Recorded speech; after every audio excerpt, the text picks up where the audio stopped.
Assalamualaikum warahmatullahi wabarakatuh. Perkenalkan, nama saya Ariana Sasabita dari Prodi PAI. Nah, di sini saya akan mempresentasikan tentang materi ajar dan bahan ajar. Materi pertama yang akan kita pelajari adalah materi ajar. Nah, materi ajar itu merupakan segala isi pembelajaran berupa pengetahuan, sikap, dan keterampilan yang disusun untuk mencapai kompetensi dasar. Nah, materi ajar ini menjadi inti utama dalam proses pembelajaran karena berisi pengalaman belajar yang dirancang secara sistematis.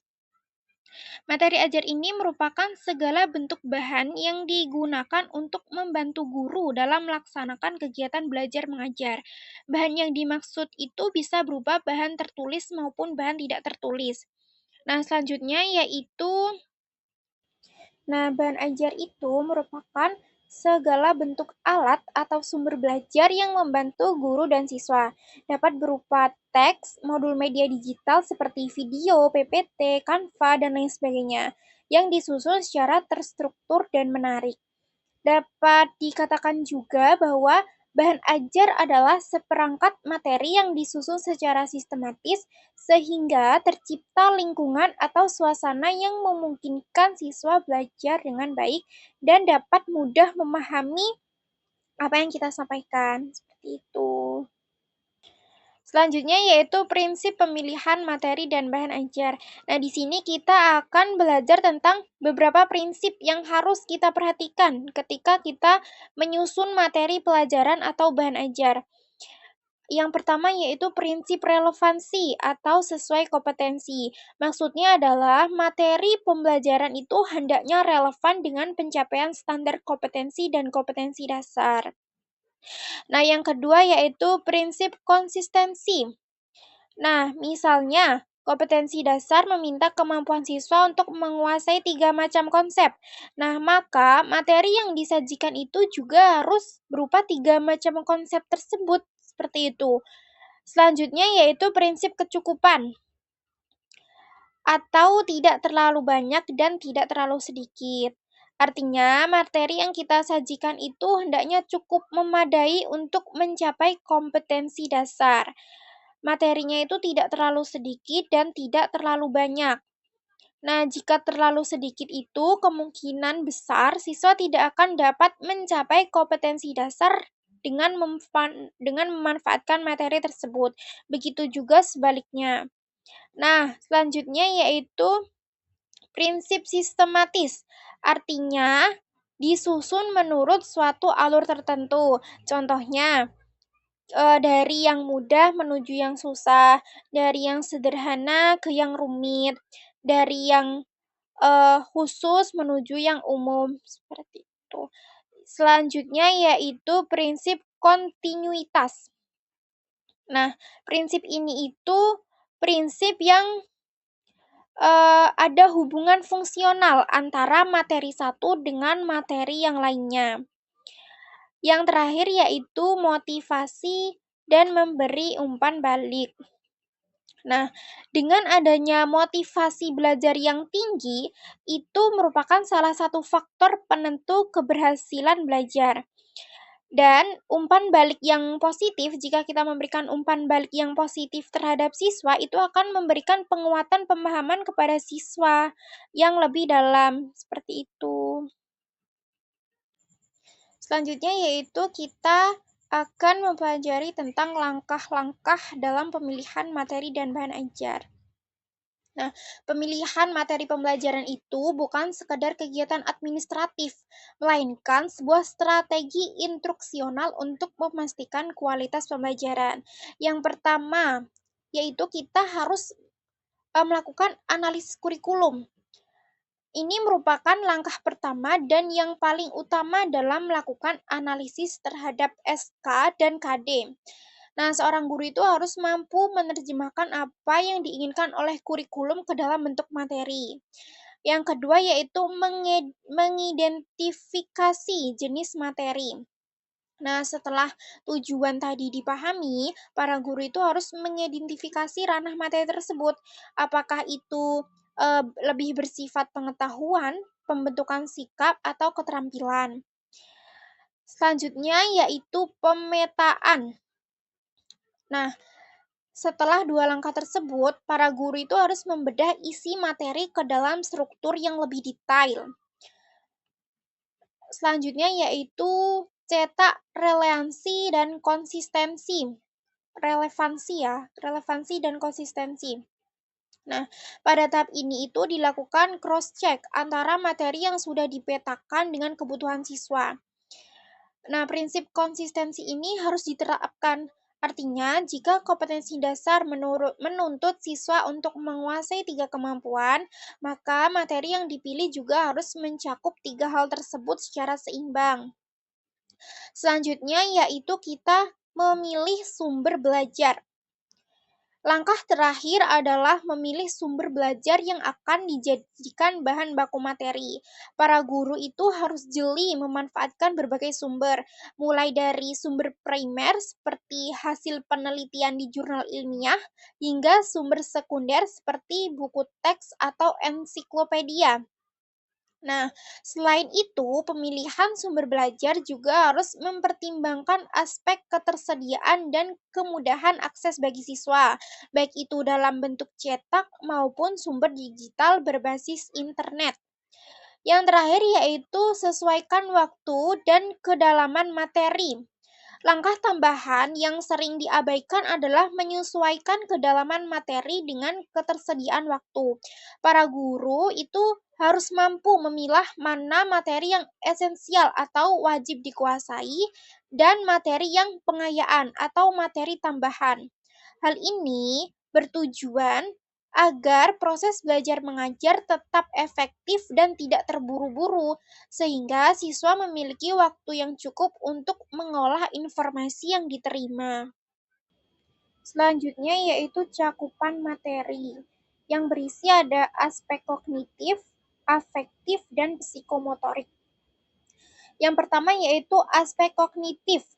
Nah, seperti yang kita ketahui bahwa aspek kognitif ini adalah aspek yang berkaitan dengan nalar atau proses berpikir, yaitu kemampuan dan aktivitas otak untuk mengembangkan kemampuan rasional. Nah, dalam aspek kognitif ini, cakupannya itu terdiri dari konsep, prinsip, dan fakta. Nah, konsep ini maksudnya adalah dalam bahan ajar harusnya ada suatu ide, gagasan, atau suatu pengertian yang umum. Selanjutnya yaitu aspek afektif. Aspek afektif dalam bahan ajar ini bertujuan untuk menanamkan nilai atau norma tertentu dalam diri peserta didik. Aspek afektif ini adalah salah satu aspek yang dapat membangun karakter peserta didik dan salah satu bentuk menentukan keberhasilan belajar peserta didik. Yang terakhir yaitu aspek psikomotorik. Dalam bahan ajar itu sebaiknya kita mampu membuat peserta didik lebih terampil dalam melakukan tugas-tugasnya. Keterampilan yang akan berkembang jika sering dipraktekkan ini dapat diukur berdasarkan jarak, kecepatan, ketepatan, teknik, dan cara pelaksanaannya.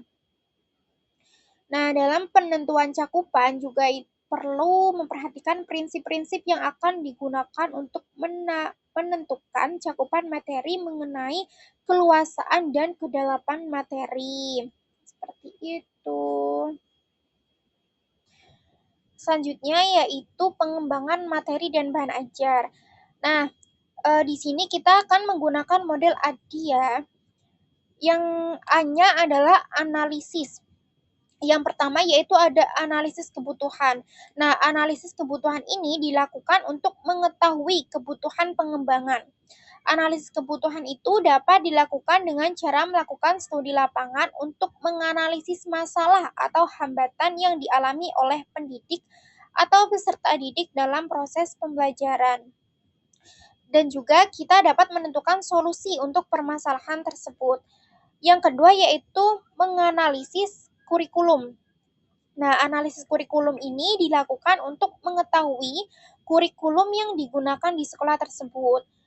Selain itu juga untuk mengetahui kompetensi inti dan dasar serta mengetahui materi-materi yang ada pada pembelajaran akidah akhlak yang dapat dijadikan sebagai bahan materi untuk pembuatan modul pembelajaran.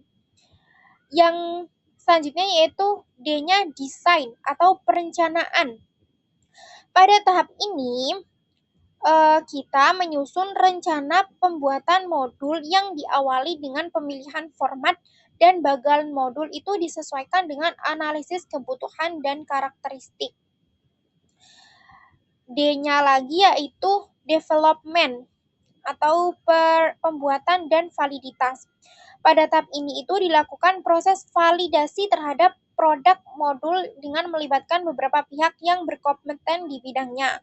Nah, tujuannya adalah untuk menilai tingkat kelayakan produk serta melakukan perbaikan berdasarkan saran dan masukan yang diberikan. I-nya yaitu implementasi atau uji coba. Pada tahap ini itu kita melakukan uji coba terhadap produk kepada sejumlah peserta didik. Tujuannya adalah untuk mengetahui kualitas modul pembelajaran yang digunakan dalam proses pembelajaran serta mengidentifikasi kekurangan yang masih terdapat pada produk tersebut sehingga kita dapat melakukan perbaikan lebih lanjut. Nah, yang terakhir E-nya yaitu evaluasi atau perbaikan. Pada tahap ini, disajikan hasil analisis dari pengumpulan data pada setiap tahapan pengembangan yang telah dilakukan, yaitu meliputi wawancara awal dan uji kevalitan. Peran materi dan bahan ajar. Nah, pemanfaatan bahan ajar dalam proses pembelajaran itu memiliki peran penting.